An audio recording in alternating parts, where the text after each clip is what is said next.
Mesdames et messieurs, on y est, J-30 avant la sortie de Marvel Spider-Man 2.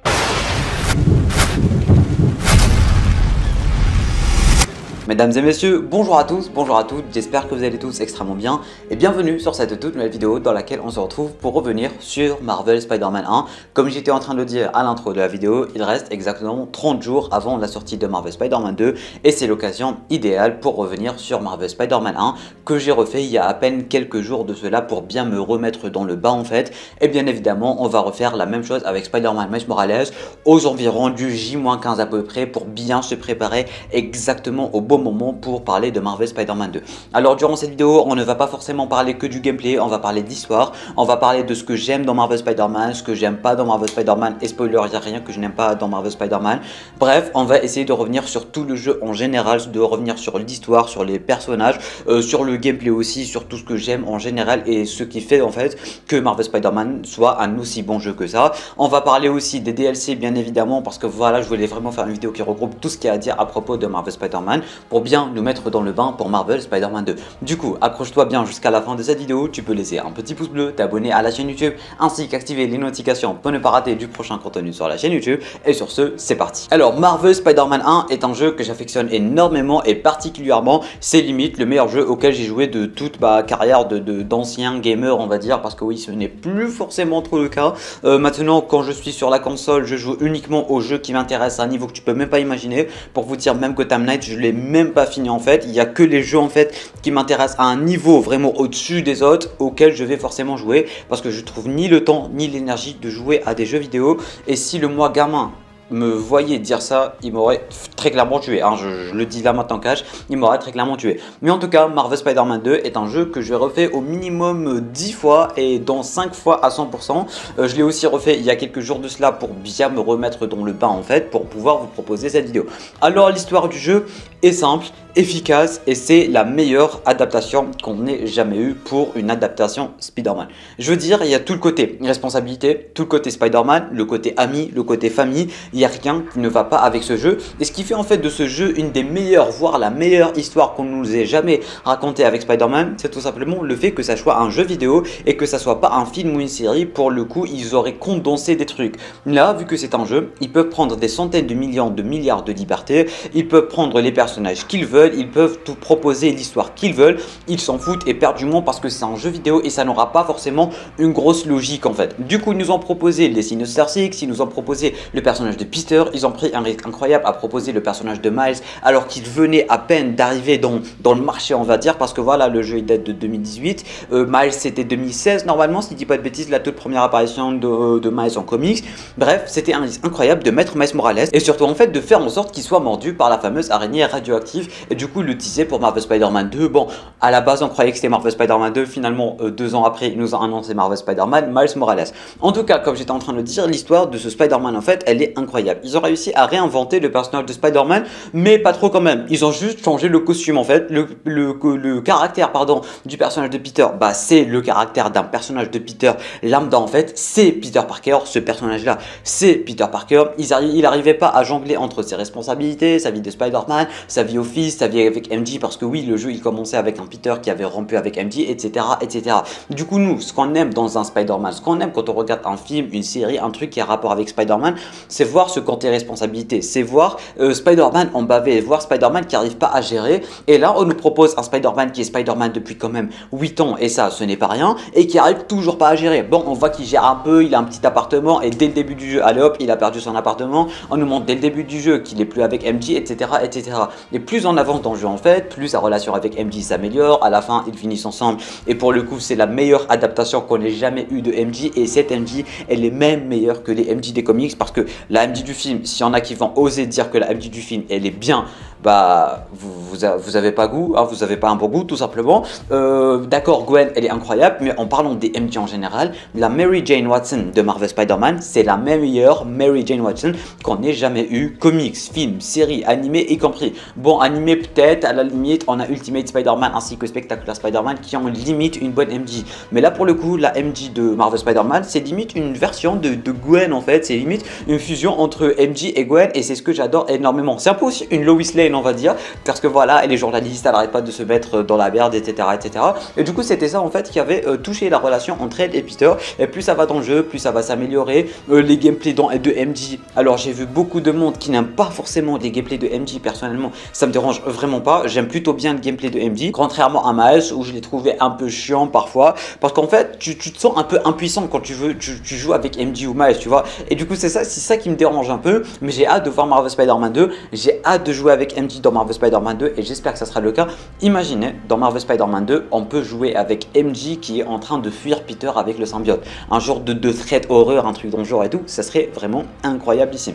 Encore une fois, les personnages sont incroyables. On nous a aussi proposé une des meilleures Tante May qu'on ait jamais eu. Ils ont osé faire un truc qu'ils n'ont jamais osé faire auparavant. C'était tout simplement de tuer Tante May et personne ne s'attendait à ce que Tante May crève, mesdames et messieurs. Et c'est ça qui a fait la beauté de l'histoire en fait. Ils ont réussi à garder des secrets, non mais incroyables. Par exemple, si on prenait les bandes annonces, on savait même pas que le méchant principal allait être Dr Octopus. On voyait l'évolution du personnage, on voyait comment il était en train de devenir méchant, on voyait que c'était un peu un mentor pour Peter, un ami aussi, et plus ça va dans leur relation, plus il devient méchant à cause de Norman, etc., etc.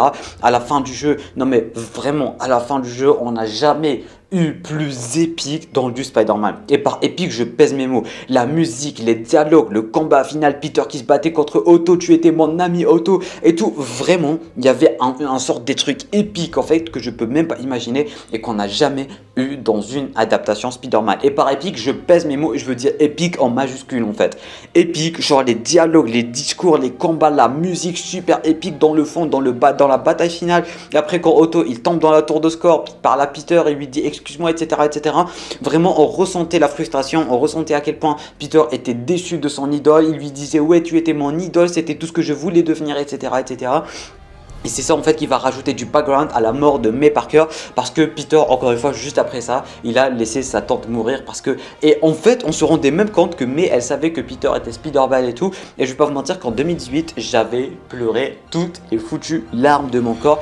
Personne ne s'attendait à ce qu'on nous tue Tante May quand même. Personne ne pouvait s'attendre à ce que Tante May puisse mourir. Et ils ont tellement géré l'histoire, ils ont tellement géré les personnages, la relation entre les personnages, Peter et MJ, Peter ainsi que Harry aussi, parce qu'il faut qu'on en parle de Harry. Quand MJ était parti dans l'appartement de Harry et tout, elle s'est rendu compte que Harry était mourant, il leur avait laissé un petit texte et tout, et qu'on va comprendre dans Marvel Spider-Man 2 et tout. Bref, il y a de tout petits trucs juste comme ça, tout petits en fait, mais qui ont leur importance dans la vie de famille, dans la vie d'amis en général, dans la vie de responsabilité de Peter. Parce qu'il n'y a pas que Peter ou que Spider-Man dans ce jeu, il y a Peter et il y a Spider-Man, et il y a tout ce fait de jongler entre les responsabilités. Ça fait aussi 8 ans qu'il est Spider-Man, il a arrêté beaucoup d'ennemis, il a de nouveaux ennemis, il y a les Sinister Six qui sont arrivés et ils sont tous tombés dessus. Il y a aussi la responsabilité envers Miles, parce que Miles, Peter va devoir l'entraîner, etc., etc.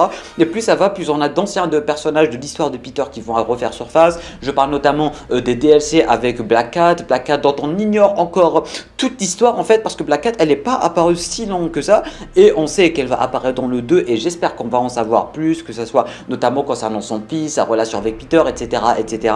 Ça va rajouter de l'ambiguïté entre Peter et Mary Jane Watson, j'ai l'impression, et surtout avec le symbiote et tout, j'ai hâte de voir ce que ça va donner.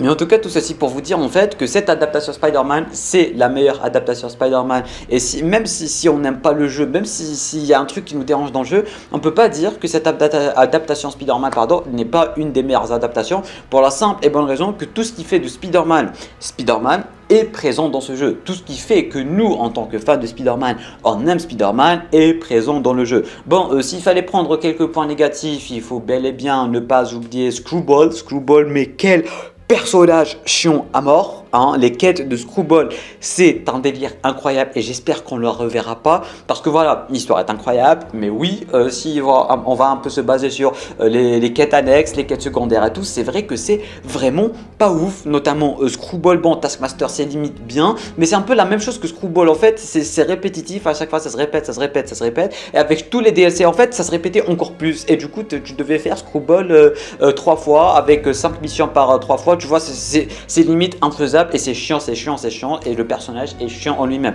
Non mais quand tu l'arrêtes, t'as une satisfaction incroyablissime. Et franchement, ceux et celles qui ont fait le platine, vous savez de quoi je parle, à quel point Screwball est chiant pour le faire à 100%. Mais en tout cas, en fait, le seul point négatif que je peux trouver au jeu, c'est tout simplement le fait que les quêtes annexes ne sont pas si ouf que ça en fait. J'aurais aimé que les quêtes annexes aussi aient un certain rapport, non pas uniquement avec l'histoire, mais un certain rapport avec un truc intéressant, non pas comme Screwball ou le fait d'aller chercher des pigeons ou le fait d'arrêter la pollution, tu vois. Un peu comme la quête annexe du dernier DLC avec Yuri qui devient méchante et qui devient Wraith, qui va nous teaser Spider-Man 3. Là pour le coup c'était intéressant, on résolvait des crimes, on était en train d'écouter les cassettes de Yuri qui était en train de laisser des cadavres et tout.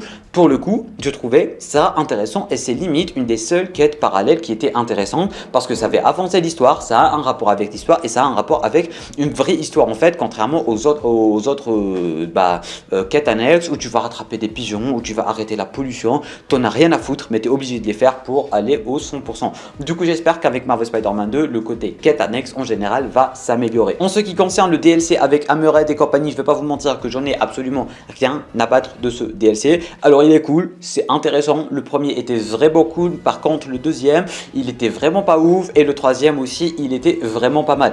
Pour le coup en fait les DLC c'était un peu juste un truc qui va élargir un tout petit peu plus le jeu, dans le sens où le premier DLC c'était cool parce qu'il y avait des séquences avec MJ, il y avait des séquences de cinématiques, il y avait du bon gameplay et tout, et après le deuxième DLC c'était juste Peter qui se balance et qui parle au téléphone. Peter se balance, parle au téléphone, Peter se balance et parle au téléphone, et du coup à chaque fois on avait juste des vagues d'ennemis à battre, un truc dans le genre. On avait limite une ou deux cinématiques au deuxième DLC. Avec le troisième DLC ça s'est un peu amélioré, on avait deux combats de boss, on se battait avec Silver, il y avait de bonnes cinématiques avec Silver et tout, mais le deuxième il était tellement sec en fait, le deuxième DLC, pour remplir en fait toutes les phases où on voyait des cinématiques et tout, c'était juste Peter qui parlait au téléphone parce que c'est rapide à faire et c'est simple à faire. Mais contrairement au premier ainsi qu'au dernier DLC, là pour le coup on avait des cinématiques, on avait des trucs qui faisaient avancer l'histoire, on avait de bons trucs. Mais le deuxième DLC franchement c'était combat sur combat sur combat, et pour camoufler les cinématiques inexistants, on avait juste Peter qui parlait au téléphone, soit avec MJ, soit avec je ne sais qui. Du coup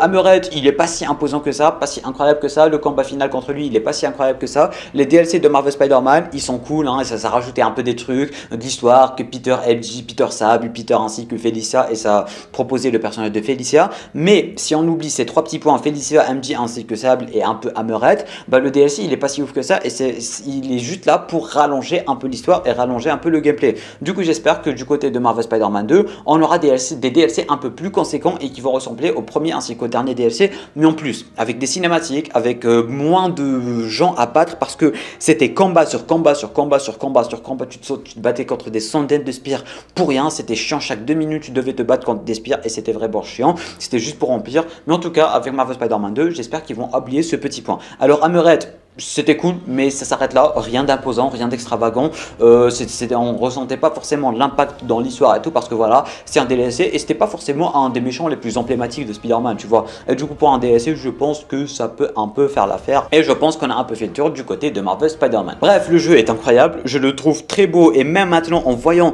les graphiques de Marvel Spider-Man 2 et en me disant que je trouvais Marvel Spider-Man 1 très beau, ça porte à frustration, ça porte à confusion quand on se disait que Marvel Spider-Man 1 était beau, et quand on voit la différence, mais vraiment la différence est écrasante. Je leur pardonnerai jamais, mais vraiment jamais, le changement de visage de Peter, parce que désolé, mais le deuxième visage de Peter ce n'est pas Peter. Le premier visage c'était du pur Peter Parker tout craché, mais là j'ai pas l'impression de jouer avec un Peter. Du coup voilà, c'est vrai qu'avec Spider-Man 2 ça a un peu évolué, mais je trouve toujours pas que ça ressemble à du Peter, désolé, je m'excuse, mais en tout cas voilà, je leur pardonnerai jamais le visage. Le gameplay est cool, rien de bien extravagant, on va pas se mentir, ça ressemble pas mal à du Batman Arkham Knight.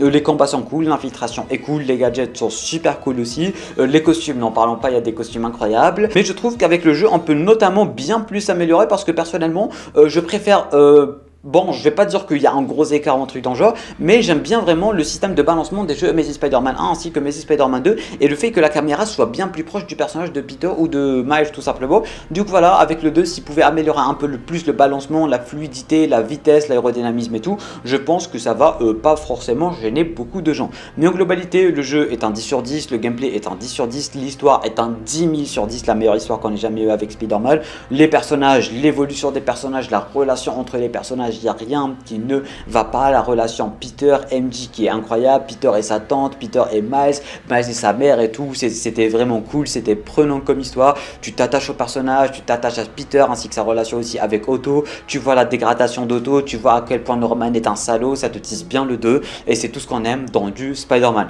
En tout cas, n'hésitez pas vous à me dire en bas dans les commentaires qu'est-ce que vous avez pensé de ce Marvel Spider-Man 1, parce que pour moi, comme j'arrête pas de le dire, c'est un des meilleurs jeux auxquels j'ai eu la chance de jouer. Du coup voilà, dites-moi dans les commentaires ce que vous avez pensé de ce premier jeu. Tu peux laisser un petit pouce bleu, t'abonner à la chaîne YouTube ainsi qu'activer les notifications en cliquant juste ici. Tu peux regarder une autre vidéo en cliquant juste là. Sur ce, moi je te dis à très bientôt pour une toute nouvelle vidéo. C'était Lamiat, portez-vous bien.